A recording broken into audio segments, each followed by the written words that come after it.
बहुत समय पहले, जब सत्ययुग का प्रकाश पूरी धरती पर फैला हुआ था, लोगों के हृदय निर्मल थे, झूठ और कपट का नाम तक नहीं था। धरती उस समय सचमुच स्वर्ग जैसी लगती थी। नदियां स्वच्छ बहती थीं, पेड़ पौधे हरियाली से भरे थे, जानवर भी इंसानों के मित्र जैसे थे। हर ओर शांति थी, हर ओर आनंद था। लेकिन समय कभी एक जैसा नहीं रहता। युग बदलते रहे। सत्य युग के बाद त्रेता युग आया, त्रेता युग के बाद द्वापर, और हर युग के साथ धर्म की शक्ति कम होती चली गई। महाभारत के युद्ध के बाद जब श्री कृष्ण पृथ्वी से विदा लेने वाले थे, उन्होंने अपने भक्तों को चेतावनी दी थी। उन्होंने कहा था, जब इंसान अपने धर्म को भूल जाएगा, जब माता पिता का सम्मान मिट जाएगा, जब स्त्रियों का अपमान होगा, जब धन ही सबसे बड़ा भगवान बन जाएगा, तब समझ लेना कलयुग आ चुका है। यह सुनकर भक्तों का दिल कांप उठा, क्योंकि जो युग आने वाला था वह सरल नहीं था। समय बीता और हिमालय की बर्फीली गुफाओं में एक साधु अपने शिष्य को भविष्य बता रहे थे। शिष्य ने पूछा, गुरुदेव, क्या सचमुच कलयुग आएगा? साधु ने गहरी सांस ली और कहा, हां पुत्र, समय की धारा को कोई रोक नहीं सकता। कलयुग अवश्य आएगा। उस समय इंसान का हृदय कठोर हो जाएगा।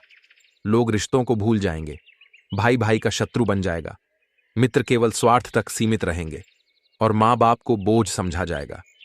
साधु की आंखों में आंसू आ गए। उन्होंने आगे कहा, सच्चा आदमी भूखा रहेगा और झूठा आदमी महलों में बैठेगा। धर्म केवल दिखावे तक सीमित रहेगा।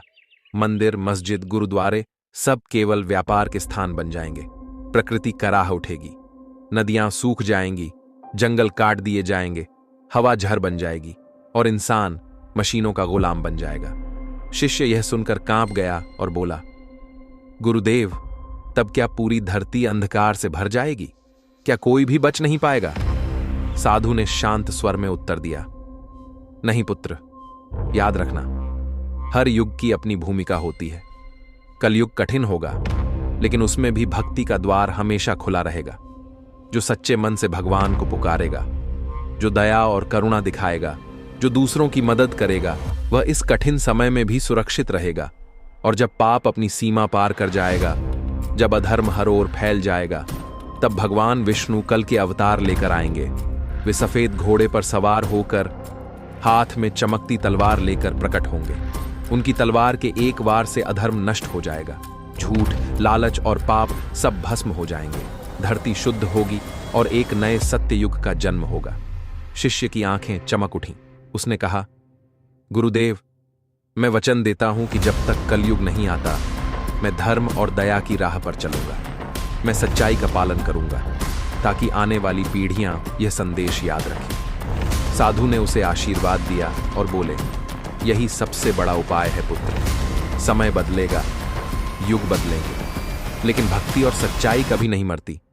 इंसान चाहे जितना गिर जाए, अगर उसके दिल में भगवान का नाम जीवित है, तो वह कलयुग के अंधकार में भी प्रकाश पा सकता है। और इस तरह कलयुग अभी आया नहीं है, लेकिन उसकी आहट पास आ रही है। यह हर इंसान पर है कि वह किस ओर जाएगा, अधर्म की ओर या भक्ति की ओर।